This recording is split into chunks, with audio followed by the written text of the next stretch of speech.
demons quiet, yeah. We were built to thrive, yeah. I think that we've all had enough. What keeps you up at night, yeah. Make all the demons quiet, yeah. We were built to thrive, yeah. I think that we've all had enough. Oh, yeah, I think that we've all had enough. Sick of dealing with the old plan. They know that we're calling it wrong. You got me like, oh, yeah, I think that we've all had enough. Sick of dealing with the old plan. They know that we're calling it wrong. Assalamualaikum warahmatullahi wabarakatuh.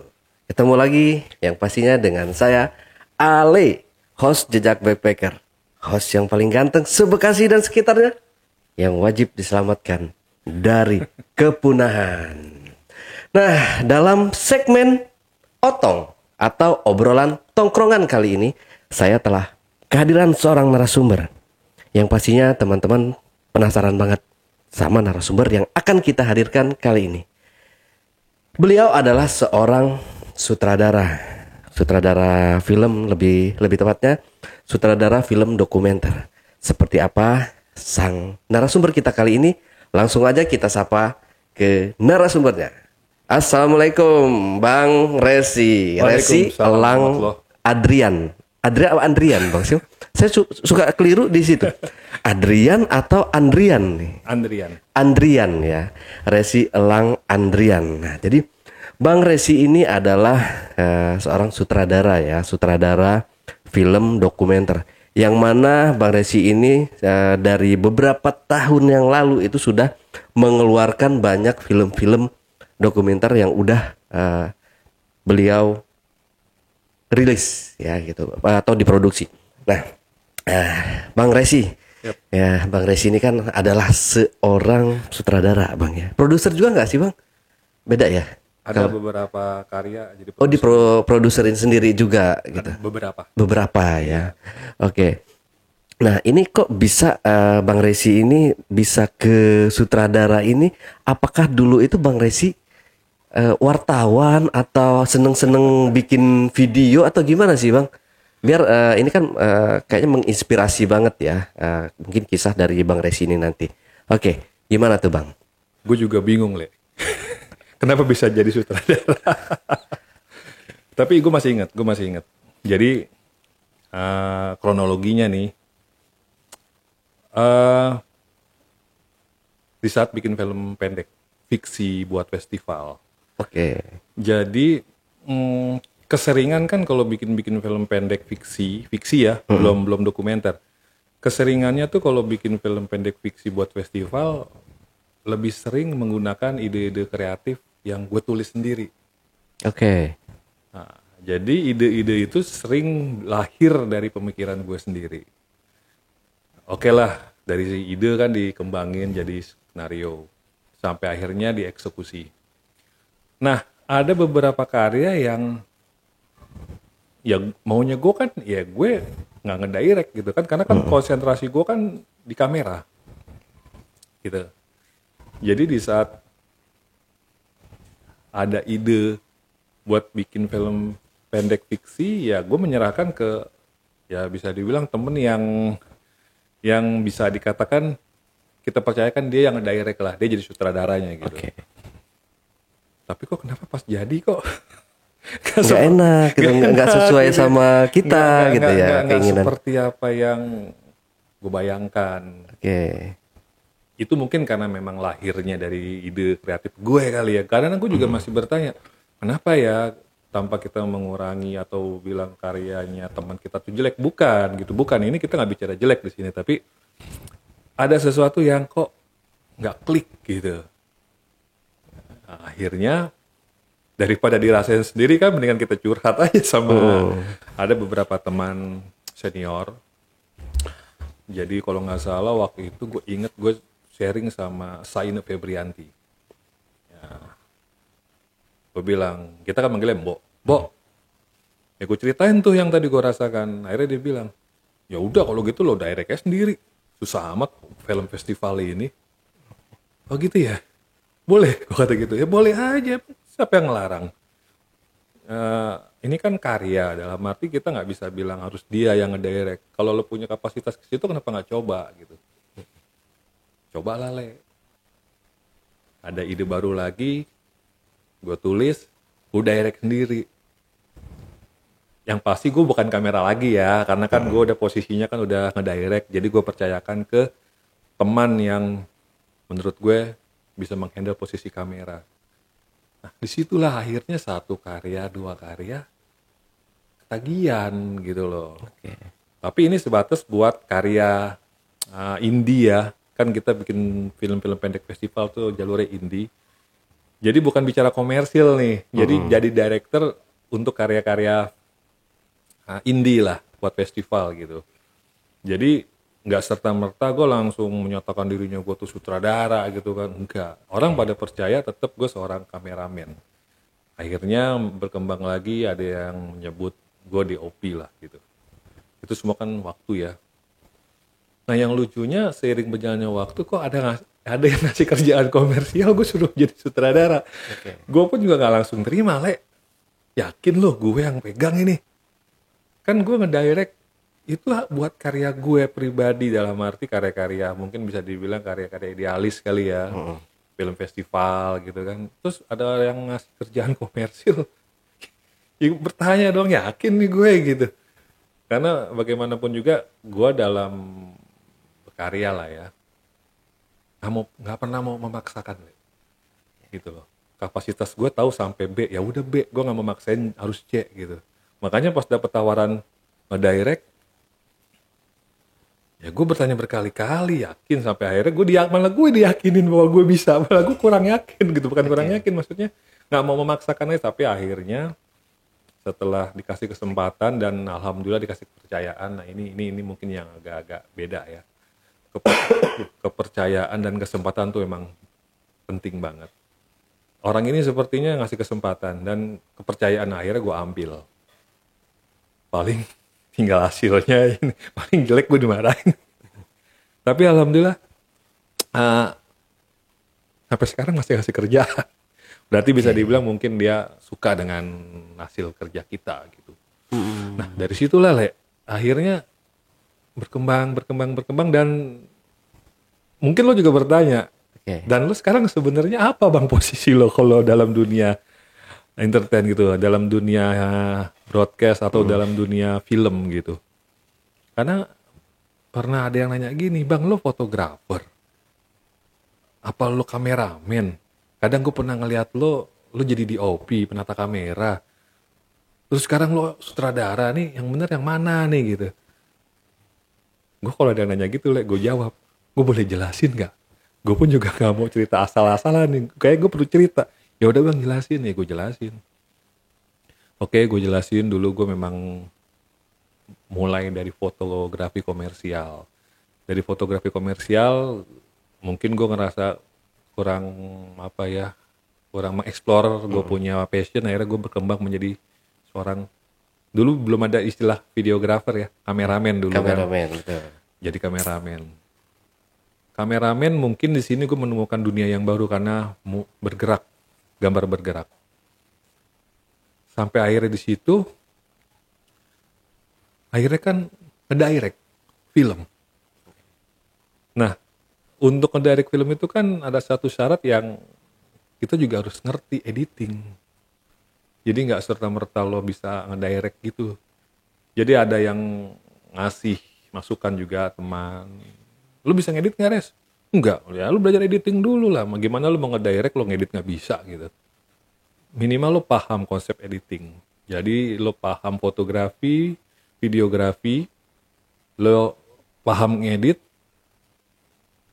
ya insya Allah lo udah bisa memasuki tahapan satu lagi itu yang sutradara itu gitu.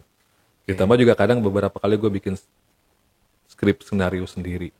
Oh itu bikin sendiri. Kadang ada gitu ya? kadang ada beberapa project yang komersial yang gue harus nulis sendiri skripnya. Sebenarnya kedengarannya kayak serakah gitu lah ya. Iya, semua diambil. Kedengarannya kayak serakah, tapi gini. Ini kan tadi kan proses perjalanannya gitu kan. Tapi balik lagi, kalau memang ada ngasih kerjaan, Res lo bisa ngedit kan? Bisa. Karena kan gue memang belajar. Sebelum menjadi sutradara gue juga harus ngerti ngedit gitu. Tetapi kan ya itu tadi Le, kan udah ada pos-posnya. Ya. Kalau pekerjaan itu emang khusus membutuhkan seorang editor, ya gue kasih temen gue yang editor lah. Gak gue sikat, karena buat gue ya kita kan juga ada prinsip Le, maksudnya lahan orang kita ambil sih, kita sikat gitu kan. Jadi kalau emang dia memaksa barulah.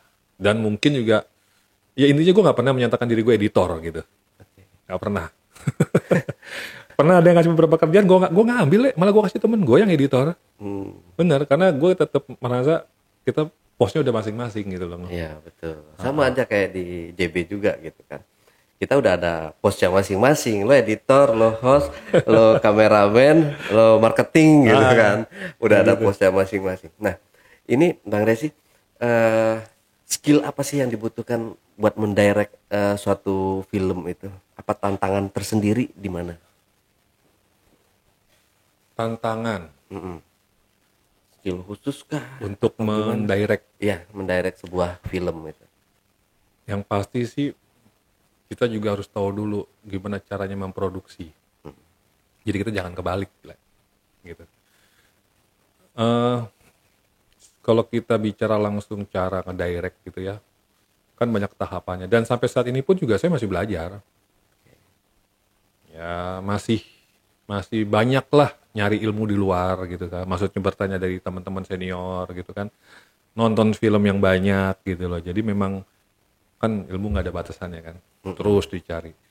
Jadi kalau ditanya gimana cara, dan harus diakui juga semua kreator punya cara masing-masing. Oke. Buat ngedirect pemainnya, buat ngebuat filmnya tuh mereka punya cara masing-masing gitu loh. Jadi kita nggak bisa bilang si caranya Resi begini harus sama dengan caranya Ale. Jadi kita nggak bisa bilang gitu. Intinya kita harus masing-masing punya style. Iya, betul. Tapi tujuannya sama, jadi karya kan gitu. Nah, yang saya biasa lakukan adalah gimana harus memahami dulu film apa yang mau kita buat.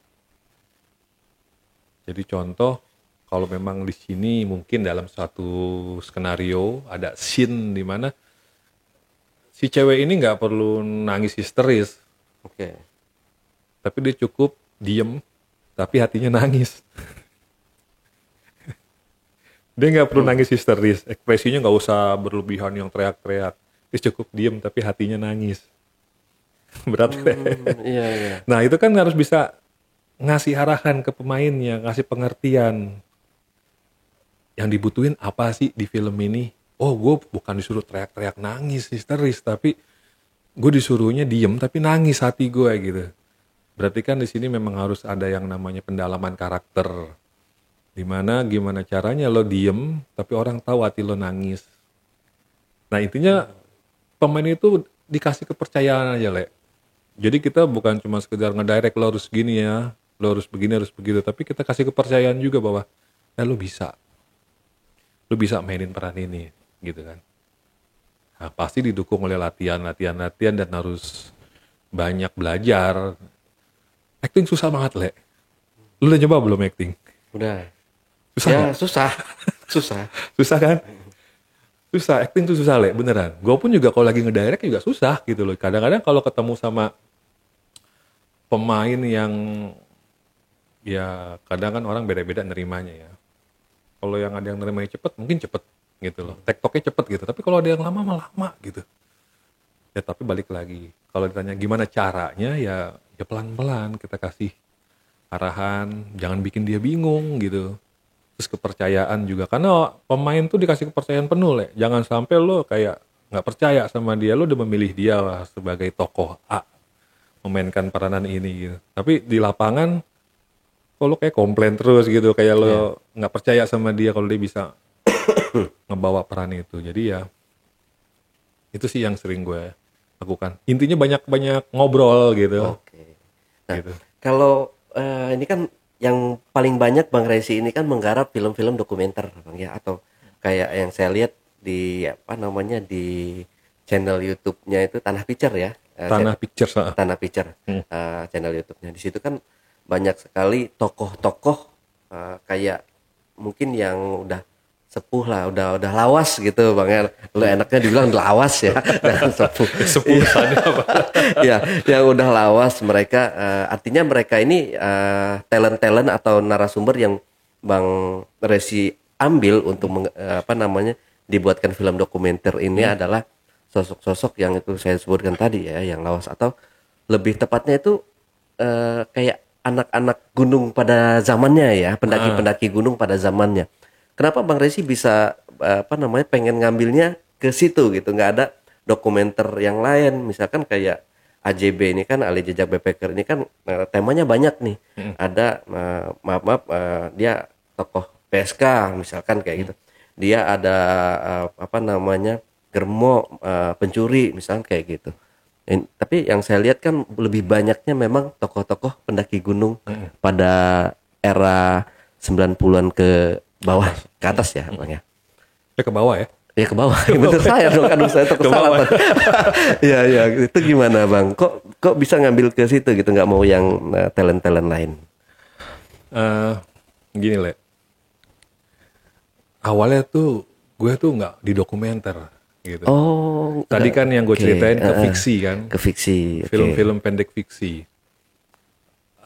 Ternyata pura-pura itu nggak enak Le. Bener. Fiksi kan pura-pura Le. Ya. Fiksi kan lo harus pura-pura, harus bikin cerita yang begini ya, itu kan fiksi, lo bikin cerita yang nggak sebenarnya gitu. Makanya gue bilang pura-pura nggak enak.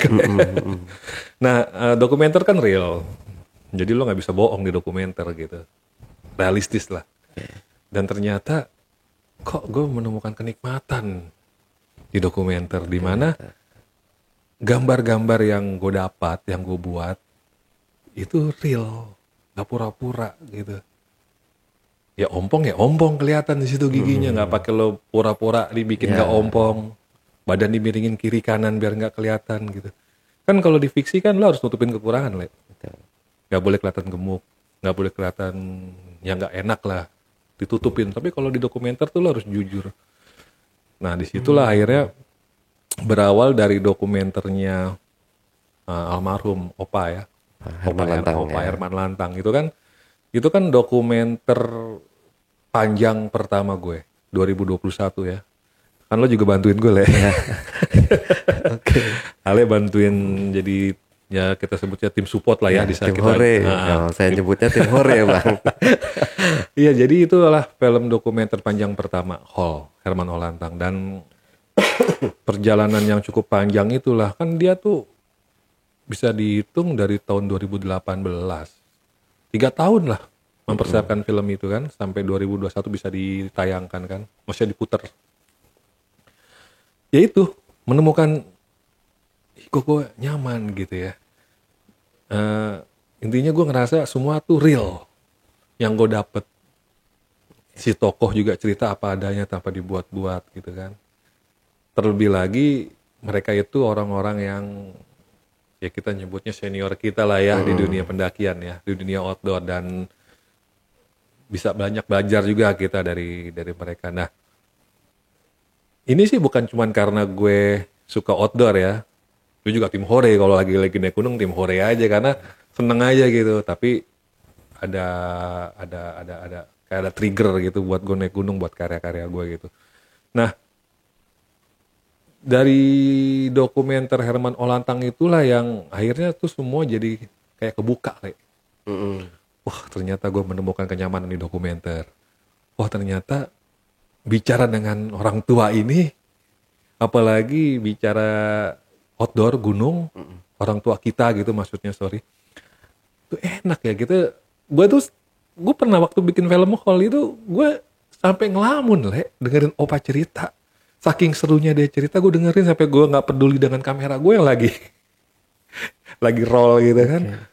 Nah akhirnya dari situlah gue bilang kayaknya gue harus bikin deh sebuah channel YouTube yang ya contoh kecil mungkin kalau orang mau tahu cerita horor kan bisa lihat JB gitulah ya kan. Kan gue juga pengen kayak JB gitu. Okay. Jadi hanya berusaha untuk kalau ada teman-teman kita Le di dunia outdoor ataupun bukan di dunia outdoor ya, kalau emang pengen tahu ada siapa sih tokoh Toko odol. outdoor kita gitu.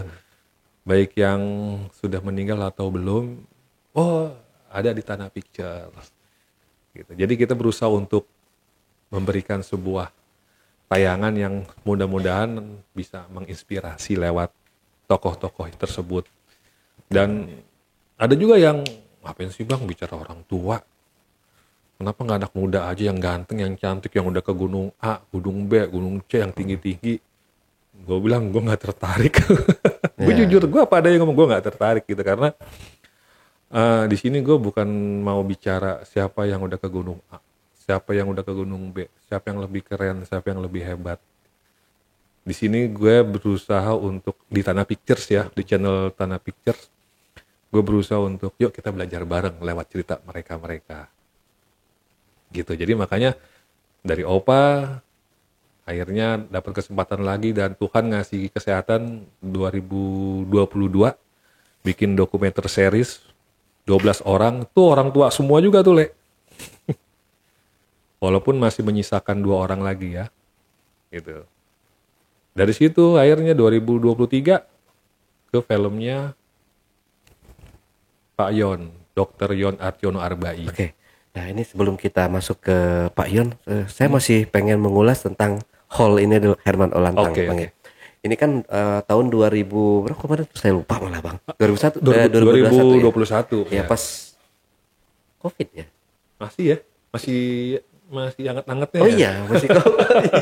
Iya. Udah kendor dikit deh, kendor dikit Nah, ya. ini kan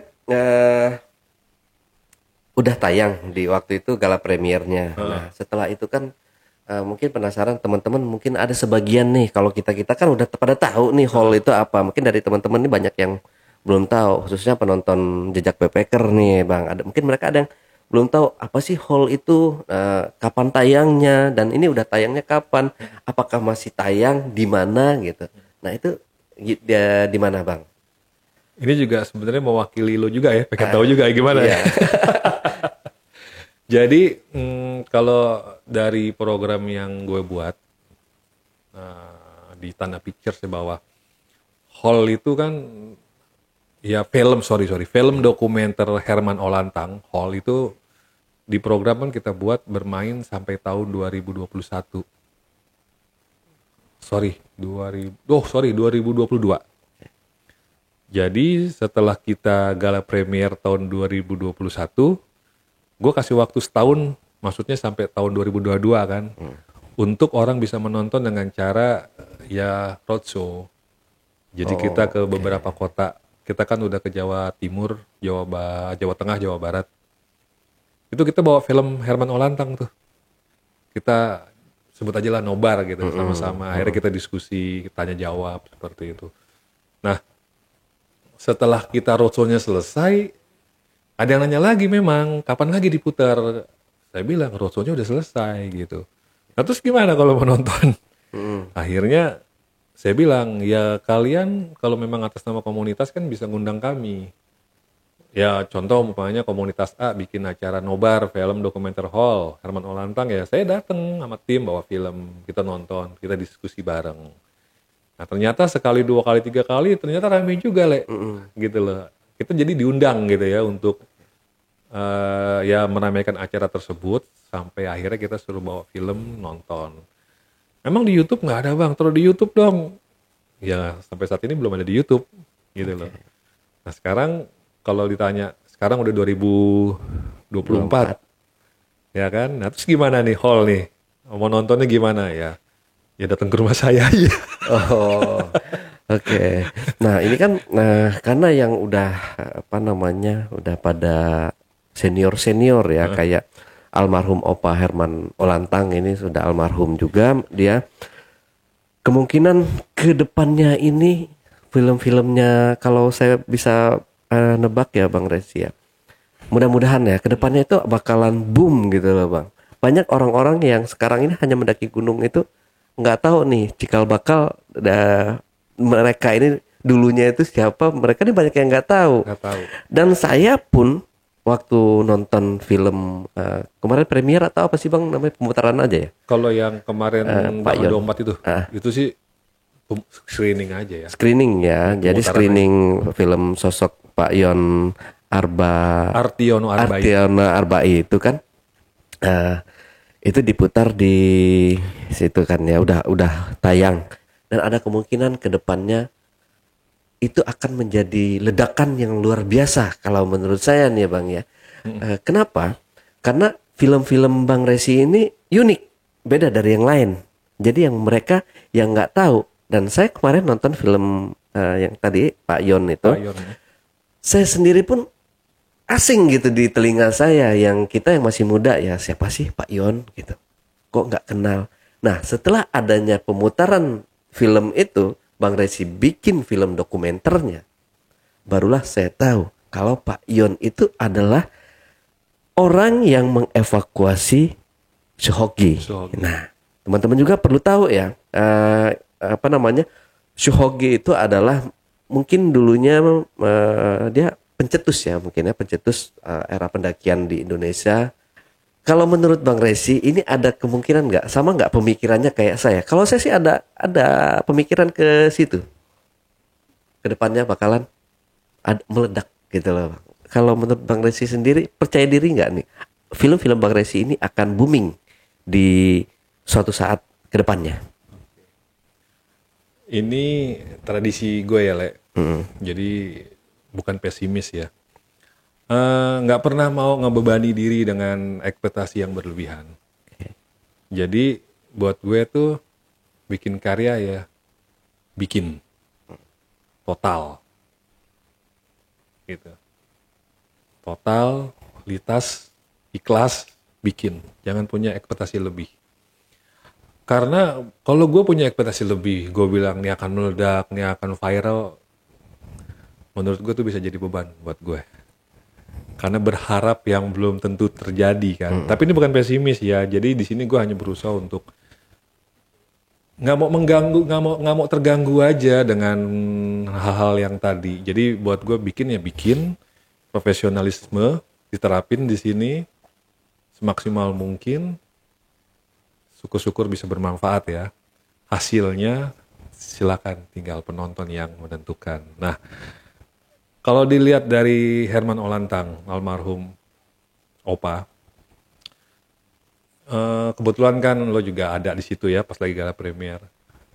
Sebenarnya hitungan puas atau nggak puas, berhasil atau nggak berhasil, kalau gue ngitung bukan dari berapa jumlah yang nonton, berapa tiket yang terjual, tetapi ini dapat nggak goalsnya nih, orang tahu benang merah dari film itu gitu. Karena yang penting itu orang harus tahu goalsnya nih. Jangan sampai orang nonton film hall Herman Olantang, walaupun yang nonton banyak, keluar dari ruangan nonton gue tanya nggak ada yang tahu, kan percuma. Iya. Jadi yang gue bersyukur sih, gue bersyukur saat itu ya, intinya orang yang kan kalau kita bicara Herman Olantang almarhum, yang gue pernah bilang, orang taunya cuma satu, dia salah satu penerima Palau I, is okay. Yang kedua, dia adalah salah satu sahabatnya Suhogi, is okay. Tapi setelah teman-teman kita semua nonton, keluar dari ruangan nonton, gue tanya, mereka dengan pede menyebutkan hal yang mereka tadinya nggak tahu, jadi tahu, oh ternyata Opa Herman Olantang hewan kesayangannya adalah anjing. Oh ternyata Opa suka dengan lagunya Dona Dona. Banyak hal yang orang-orang tadinya nggak tahu jadi tahu, Kan itu goalsnya, Jangan sampai pas keluar dari ruangan nonton gue tanya masih 2 hal aja yang dia sebut. Salah satu penerima Palau UI, temannya Suhogi, lah percuma. Berarti kalau menurut gue itu belum dapet, Tapi gue bersyukurnya setelah pemutaran berlangsung, banyak informasi yang akhirnya mereka jadi tahu. Oh ternyata Opa Herman Olantang begini. Oh ternyata begitu. Nah disitulah saya ngerasa target tercapai, dalam arti mereka harus tahu. Makanya kan sisi lainnya Opa Herman Olantang kan gue sering sebutkan, orang harus tahu gitu. Nah kalau untuk masalah tiket terjual berapa itu bonus ya, Yeah. Bonus saja alhamdulillah. Sama untuk film dokumenternya Pak Yon, gue nggak mau membebani dengan harus booming atau gimana, nggak gitu. Gue nggak mau terganggu konsentrasi gue, harus berpikir ini harus viral, ini harus jualan tiketnya banyak, nggak mau. Bukan pesimis ya, cuman nggak mau terlalu berlebihan ekspektasi. Yang penting sekarang kita bikin karya sebaik-baiknya dan orang harus bermanfaat, dapat hal dari film itu gitu loh. Betul banget Gitu. Bang ya. Nah, yang terakhir mungkin bukan yang terakhir, maksudnya yang film terakhir yang dibuat atau yang didirect sama Bang Resi ini adalah yang kemarin saya tonton, Pak Yon Artiono Arbai ya. Nah, itu kan sebelumnya ya itu tadi saya omong di awal tadi Bang ya. Saya sendiri pun belum tahu nih, maaf Pak Yon ya. Saya belum mengenal Pak Yon. Jadi saya belum tahu nih Pak Yon itu siapa gitu. Jadi saya sempat penasaran. Ini siapa ya Pak Yon ya? Kalau oke lah, kalau Opa Herman Olantang memang waktu itu trailernya juga udah disebutkan bahwa beliau ini adalah sahabat Sohogi, ada embel-embel Sohoginya gitu. Jadi saya udah sempat baca.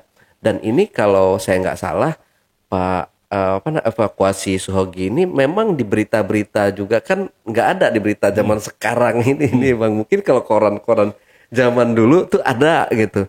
Saya kan lahir anak 80-an ya, 90-an, lahir di situ. Jadi emang belum mengenal gitu. Nah, setelah saya nonton film dokumenter garapan dari Bang Resi ini kemarin, saya baru tahu, oh, jadi di balik kematian Sohogi ini, yang mengevakuasi Sohogi ini adalah dari Pak Yon Arbai, TMS berapa? TMS 7 ini. Saya baru paham gitu, saya baru mengenal. Maaf sekali Pak Yon ya kalau nonton tayangan ini nanti. Nah, di sini kan jadi banyak orang yang nggak tahu sebenarnya dari film-film Bang Resi ini, dan memang di awalnya itu Bang Resi nggak menyuarakan ini film keren, bagus, apa-apa kayak gitu kan Bang ya. Nah, ini dari film Hall sama film Pak Yon ini ada kelebihan dan kekurangan dalam mendirectnya tuh di mananya sih Bang? 11-12 nilai. 11-12. Masing-masing ada kelebihan dan kekurangan. Intinya kendala yang dihadapi itu pasti ada, tapi rasanya beda. Yaitu dari resiko seorang kreator, pembuat. Yang penting intinya kita bisa banyak belajar aja dari kendala-kendala itu agar kita bisa lebih, ya pasti lebih profesional dalam menangani sebuah produksi ya. Yang kita tahu kan waktu itu Opa kan ya ngomongnya kan udah mulai agak sulit gitu kan. Jadi kesian aja, dalam arti saya nggak mau Opa tuh habis tenaganya untuk menjawab semua pertanyaan saya gitu kan. Jadi emang harus pelan-pelan banget, sabar banget untuk mendengarkan Opa bercerita. Dan gimana caranya Opa tuh nggak usah banyak cerita deh. Jadi intinya ini konsen ke situ nilai. Jadi kita pun juga ngasih pertanyaan juga yang benar-benar kita prediksikan ini nggak panjang lebar. Itu kan suatu hal yang nggak mudah juga ngelihat kondisi Opa saat itu kan. Jadi kita harus bisa ngedirect Opa juga untuk harus artikulasinya. Makanya kan di filmnya Opa Herman Olantang kan kita kasih teks ya. Ya. Jadi kalau teman-teman merasa kurang jelas ada tulisannya di bawah keterangannya seperti itu. Filmnya Pak Yon ada semua tuh ada kesulitan, masing-masing ada kesulitan. Salah satu kesulitan di filmnya Pak Yon adalah ini mungkin bukan bahasa. Pak Yon kan tegas ya orangnya. Informasinya jelas. Tapi di sini riset lagi, kita harus cari data dan gimana kita harus mengungkapkannya dengan baik dan benar. Jangan salah, tadi kita sebut, ini sejarah loh. Iya, betul. Sejarah pada tahun 69, ya kan, peristiwa di Semeru yang meninggalin Sohogi dan Lubis itu kan sejarah kalau menurut gua. Betul. Sejarah yang harus gua ungkapkan dan itu nggak bisa sembarangan. Risetnya juga nggak bisa asal goblek gitu ya. Harus bener-bener hati-hati lah gitu. Ya di filmnya Herman Olantang juga riset juga gue perhatikan, tapi intinya di sini bisa dibilang risetnya lebih agak detail kali ya, lebih nggak mau main-main lah gitu. Karena kan Payon kan melakukan trimatra kan, darat, laut, udara. Jadi gimana nih kita ngeraciknya nih, biar seimbang. Mendaki gunung, nyelam, terjun payung yang Payon lakukan. Dan intinya lagi ada sejarahnya waktu evakuasi Suhogi. Kalau untuk masalah kesulitan teknis sih ya hampir sama lah ya. Ya alam sih ya. Karena kan memang di filmnya Payon tuh ada pengambilan gambar di daerah Malang. Itu dinginnya lumayan tuh di saat gue harus bangun pagi ngambil sunrise gitu ya. Terus udah gitu ada gunung Arjuno ya. Arjuno sama aja sih. Sama aja ya. Ya intinya tuh cuaca itu yang harus kita adaptasiin kan. Karena udah gue prediksi sih gue mau ke Malang nih. Kebetulan Payon kan orang Malang. Di sini gue harus punya footage. Ya alam memang gak bisa ditebak gitu ya. Tapi kan gak ada salahnya kita prepare. Dan ternyata benar. Setiap hari itu gue bangun ya pagi sholat subuh. Itu langsung megang kamera karena tinggal menunggu. Sunrise tuh nongol terus, Le. Tapi nggak langsung bagus kan. Jadi harus berhari-hari, Le. Di hari keberapa gue selama hampir 5 hari ya, apa 7 hari gue lupa. Jadi itu hari yang keberapa baru dapat bagus. Emang bener-bener harus nunggu momen ya. Jadi memang ini ada informasi menarik dari Pak Yon. Kebetulan kan Pak Yon yang punya tempat di Malang. Pak Yon lebih tahu dong kalau setiap pagi itu matahari muncul dari sini gitu kan. Nah informasi itu kan berarti buat gue. Jadi gue tungguin tuh, Le. Tapi nggak langsung bagus gitu loh. Ada yang ternyata aduh terlalu banyak kabut gitu. Aduh agak mendung gitu kan. Aduh kurang indah atau apa. Tapi ya itu dia resikonya tiap pagi gue harus bangun. Ya maksudnya memang harus bangun sholat subuh. Tapi harus langsung standby gitu. Dan tuh dinginnya minta ampun, Le. Berapa ya? 10 ya? 10 derajat kalau nggak salah, gue lupa deh tuh. Dan tangan gue tuh kayak beku, Le. Megang shutter kamera tuh udah nggak ada rasanya gitu loh. Tapi alhamdulillah ya rezeki anak soleh. akhirnya dapat satu momen di mana gue bisa meng-capture gambar-gambar yang ya Tuhan hadiahilah buat gue gitu dengan alam yang ada di sana indah. Ya itu salah satunya lah, salah satu cobaan ya, tantangan ya. Walaupun banyak sebenarnya kendala-kendala, tapi ya 11-12 lah namanya produksi film pasti ada aja gitu. Oke, Bang Resi. Nah sebenarnya kalau film Pak Yon yang Bang Resi angkat ini itu mengisahkan tentang apa sih, Bang? Yang jelas ini biografi ya. Sama seperti film dokumenter Herman Olantang. Kalau dokumenter Herman Olantang kan biografinya di mana gue mencoba untuk ngangkat sisi lain yang orang belum tahu. Di film dokumenter Pak Yon menceritakan kegiatan trimatra di mana yang tadi gue sebut, laut, darat, laut dan udara. Jadi mendaki gunung juga, terjun payung juga, selam juga. Nah jadi ngebahas soal kegiatan trimatranya Pak Yon dengan TMS-7-nya. Ya sedikit meng-up juga sejarah tentang evakuasi Suhogi dan Idan Lubis. Waktu pemutaran film dokumenter Herman Olantang, ada yang pernah bertanya, apakah kalau bercerita tentang film tadi potong apa ya? Pernah ada yang bertanya, apakah kalau kita bercerita tentang Herman Olantang almarhum itu cukup dengan nonton filmnya Resi? Ini kayaknya gue harus perlu tegesin nih, Le. Gue nggak pernah merasa dengan nonton film gue orang jadi tahu tentang Herman Olantang dan selesai. Maksudnya begini, ini mereka ini orang hebat, Le. Walaupun gue sudah bikin filmnya, kalau Herman Olantang kan, Opa Hall kan almarhum durasinya agak lama nih, 100 menit. Menurut gue tuh 100 menit, sebenarnya tuh harus ada yang bikin lagi, Le. Yang belum ke-up, gitu.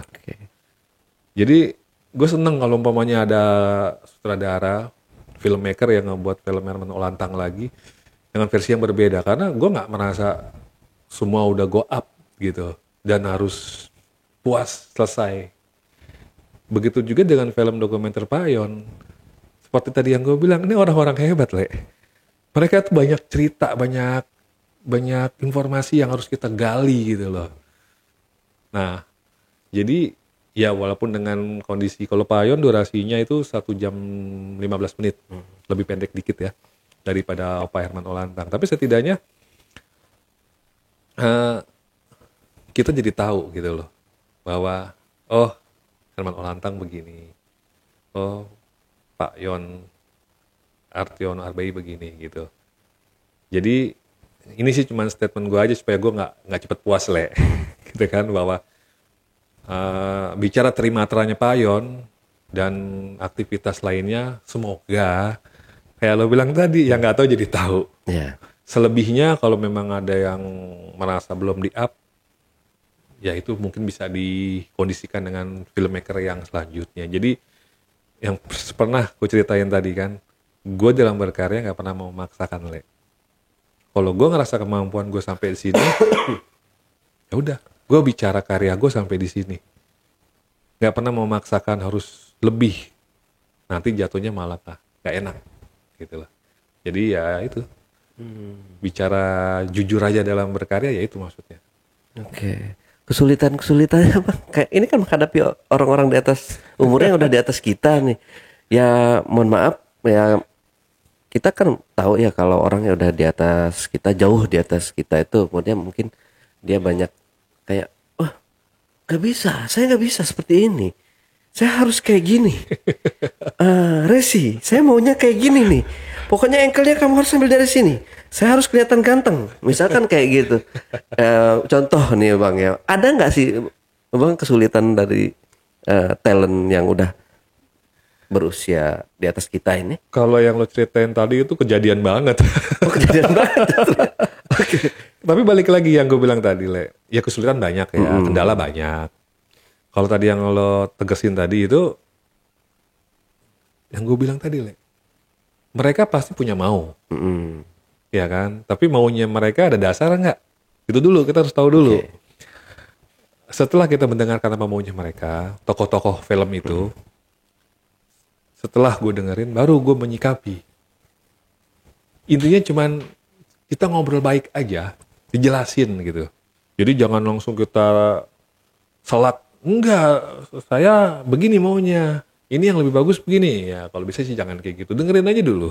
Dengerin dulu maunya gimana, ada atas dasar apa gitu ya. Karena gini, Le, kita pun sebagai pembuat film nggak boleh egois juga, bro.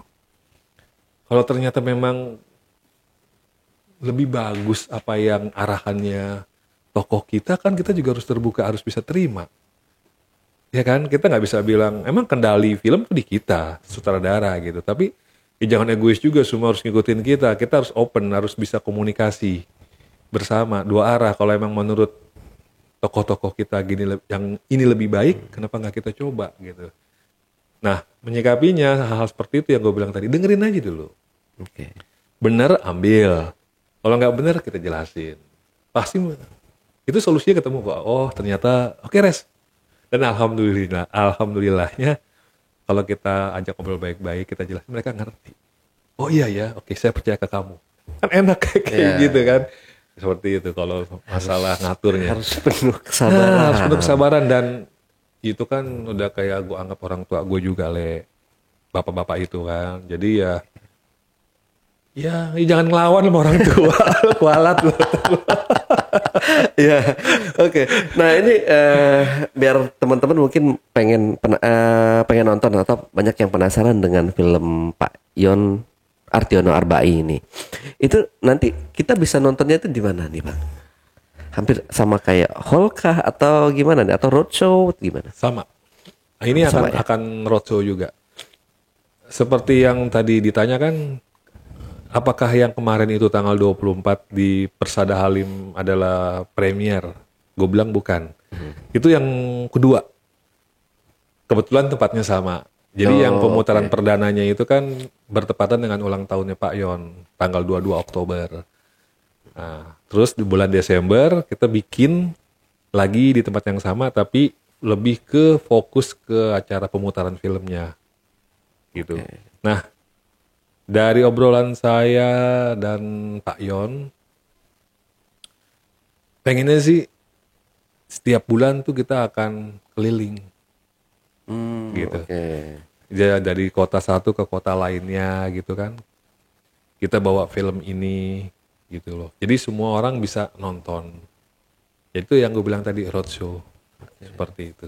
Itu sih untuk saat ini yang dibahas kemarin, seperti itu. Nah, teman-teman ya, jadi kalau mau nonton film dokumenter ini, teman-teman mungkin bisa kontak ya, Bang Resi ya nanti ya. Nanti kita cantumkan Instagram Bang Resi atau Tanah Picture nanti ya. Silakan kontak Bang Resi. Oh, ini saya punya masa 100 orang nih pengen nonton filmnya, dan Bang Resi siap meluncur langsung ke sana di kota-kotaan, berangkat gitu, berang-berang pakai kancut, berangcut gitu. Oke, Bang Resi. Oke, itu ya untuk film Pak Yon Arjono Arbai. Nah, ini Bang Resi sebagai seorang sutradara sendiri nih Bang ya. Dulu atau sekarang ini pernah nggak sih Bang kayak ada talent-talent yang ya iseng lah atau Tunggu, gue gimana? ngerti nih. Gue ngerti pertanyaannya nih. Gue ngerti nih. Gue ngerti Iya, nih. soalnya kan di dunia entertain itu setahu saya nih Bang ya banyak sekali hal-hal yang tanda kutip itu Bang ya. Entah contoh misalkan kalau kameramen mereka kan ada apa namanya ini sendiri pernah mengalami, mereka memang dirahasiakan sama mereka. Dia pernah memotret wanita yang tut gitu ya, yang nggak pakai pakaian sama sekali gitu. Terus kalau untuk sutradara ini kan membuat film, ada nggak sih dari mereka itu Bang Resi aku dong mau gitu kan, tolong ajak gua main film nih, dengan cara dia ya kayak gitu tuh Bang, tahu kan ya. Itu ada nggak sih Bang? Mungkin dulu pas masih bujangan atau sekarang atau gimana? Gue bersyukur, Le. Cobaan itu datang bertubi-tubi, untungnya di saat gue jadi fotografer. Oke. Jadi gini, gue bilang untungnya saat jadi fotografer, maksudnya jadi godaan beratnya itu di saat jadi fotografer. Gitu. Kebetulan gue paling seneng motret model. Oke. Pernah ada yang nanya, kenapa sih lu motret perempuan mulu gitu kan? Yang lain dong. Waktu itu gue belum suka yang namanya kegiatan outdoor, Le. Nih nggak apa-apa ya kita bicara fotografi sedikit ya. Oke, boleh. Malah ada yang bilang, naik gunung dong, tuh pemandangannya keren. Jangan moto cewek mulu, dia bilang gitu. Ya gue cuma bisa bilang, ya mungkin saat ini gue suka keindahannya dari seorang wanita, gue bilang gitu. Oke. Mungkin gue belum terpanggil untuk keindahan dari alam. Makanya gue seneng motret model. Dan kalau udah bicara model, pastilah ya, foto itu kan berbagai macam konsep. Dari yang casual, apalagi tuh formal, non formal, sampai akhirnya no deh gitu kan. Sampai akhirnya ya kita nggak munafik gitu. Moto naked pernah. Tapi kita kan sebatas kerjaan. Ya, profesional. Profesional gitu loh. Nggak yang macem-macem lah. Kalau umpamanya pernah ada yang minta foto, terus mencoba untuk menjalin hubungan, pernah. Yang gue bilang tadi, untungnya goda-godaan itu hadir bertubi-tubi di saat jadi fotografer. Jadi udah kegojlok dulu, Le. di Oh, depan. awalnya. Jadi aman nih Aman. pas jadi Nah, sutradara ini pas apa, di ngedirect film. ngedirect film, gue pikir udah hilang, Le. Oke. Masih ada aja kayak. Oh, masih banyak ya?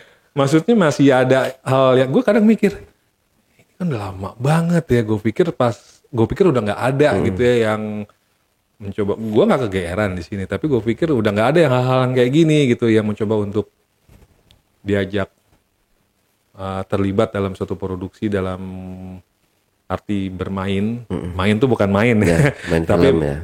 mendapatkan peran gitu kan. Tapi ya nggak separah waktu gue jadi fotografer sih, gitu. Kalau yang di film sih ada, tapi nggak terlalu parah lah kasarnya gitu. Tapi ya kan tergantung kita menyikapinya gimana, Iya. gitu kan. Dan kalau kita bisa ngatasinya baik, gue rasa mereka juga segan, gitu kan. Tapi intinya adalah ada. Intinya adalah Banyak ya. intinya. Tapi ada. kalau kita kulik atau kita kupas di sini semua nggak bakal cukup waktunya nih, Bang Resi ya. Nanti teman-teman Bang Ali tuh ya giliran kalau ngulik-ngulik kayak gitu nomor 1. Enggak, sekarang sedikit aja. Jangan banyak-banyak. Nanti kalian ngoceh lagi sama saya. Biasa Bang, kemarin kalau saya udah ngebahas itu tuh paling kayaknya Bang Ali kayak paling gacor deh kalau ngebahas yang kayak gitu.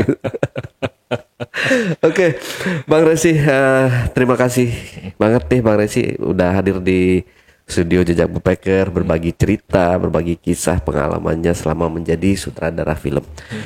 Terakhir mungkin Bang Resi ada yang perlu disampaikan lagi ke teman-teman di rumah atau ada yang masih kurang nih cerita yang kita obrolin tadi. Silakan untuk ditambahkan lagi mungkin. Atau Paling pesan dan kesannya. ini aja sih, Le. Ya gue bersyukur aja ya. Lagi-lagi Tuhan ngasih kesehatan, kasih kesempatan. Dan gue juga nggak nyangka itu anugerah ya. 2020. Sebenarnya dari tahun-tahun sebelumnya, tapi kita bicara dari 2021 aja ya. 2021 bikin film dokumenter panjang pertama. Oh, gue belum bilang tadi ya, Herman Olantang itu film dokumenter panjang pertama, pecah telur tuh gue. Oh, oke. 2022 dokumenter series. Berkarya lagi tuh. 2023 nggak nyangka kan bikin film dokumenter Dr. Yon Artiono Arbai. Yang nggak nyangka lagi setelah film dokumenter Pak Yon selesai, ada bonus nih, Le. Bonus dalam arti dikasih tambahan karya gitu. Bikin dokumenter pendeknya Marisa Sahrial. Kita biasa nyebutnya Bunda. Kenal nggak sama Bunda Marisa? Ya, baru kenal kemarin. Baru kenal Bunda kemarin ya. Marisa. Itu gue bikin film pendeknya setelah film pendek Pak Yon. Judulnya Dolce Vita. Keren ya, Dolce Vita. Dolce Vita. Itu di 2023. Ini bersyukur banget nih 1 tahun gue punya 2 karya berarti. Ya bismillah aja, semoga tahun ini ya 2024 masih bisa dikasih kesempatan bikin karya-karya selanjutnya. Dan buat ini nih, ini AJB ya. AJB, Ale Jejak Backpacker. AJB ini ya, semoga makin sukses juga nih channelnya nih. Dan semoga nanti diangkat juga nih filmnya jadi apa namanya di direct sama Bang Resi kan, ngangkat si Andre Jejak Backpacker kan keren tuh Bang. Jadi diliputnya nggak jauh loh Bang, cuma di dalam kamar, di studio, di ruang tamu ngopi, dia lagi ngedit, dia lagi syuting, udah kesehariannya gitu. Pakai CCTV aja kalau gitu.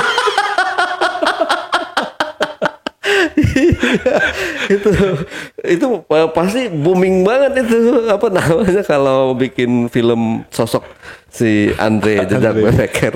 Iya. Editor kita itu. Tapi karakternya udah keren itu. Iya kan udah keren ya. Udah keren karakternya. Jadi gini, ini just info aja ya. Iya. Dulu mungkin gue selalu bicara fisik, Le. Maksudnya tuh bicara selalu cantik, selalu ganteng. Tapi ternyata seiringnya waktu, gue udah gak mau bicara ganteng dan cantik lagi, Le. Tapi karakter. Karakter tuh sangat penting buat suatu karya film khususnya, di mana ganteng dan cantik tuh udah lewat. Iya udah lewat ya. Tapi karakter gitu. Nah ini bener-bener Andre karakternya nih keren nih. Udah dapet ya. Dapat tadi gue dibukain pintu, rambut gimbal, perut empuk begitu, kaget gue tadi. Udah dapet tuh kalau dibikinin jadi film sosok gitu. Sosok yang menyeramkan. Canda ya Andre. Canda, Oke, Andre, Bang canda, Resi, Andre. terima kasih. Oke, teman-teman semua, itulah tadi obrolan gue bareng Bang Resi, sang sutradara film Yon Artiono Arbai dan film Herman Onesimus Lantang ya.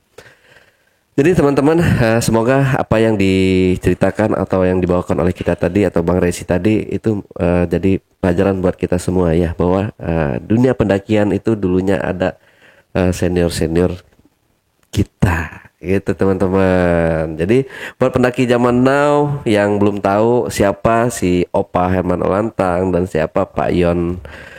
Saya suka lupa nih Pak Yon ini. Pak Yon Artiono Arbai ya. Buat teman-teman yang punya pengalaman menarik dan unik, silakan hubungi kami melalui nomor admin di 0858 47663. Wassalamualaikum warahmatullahi wabarakatuh. Oke, Bang Resi, makasih banyak buat waktunya berbagi pengalaman thank you. ya. Semoga kisah-kisah atau film-film Bang Resi menjadi inspirasi buat kita semua, khususnya anak-anak muda zaman sekarang ya. Sampai jumpa.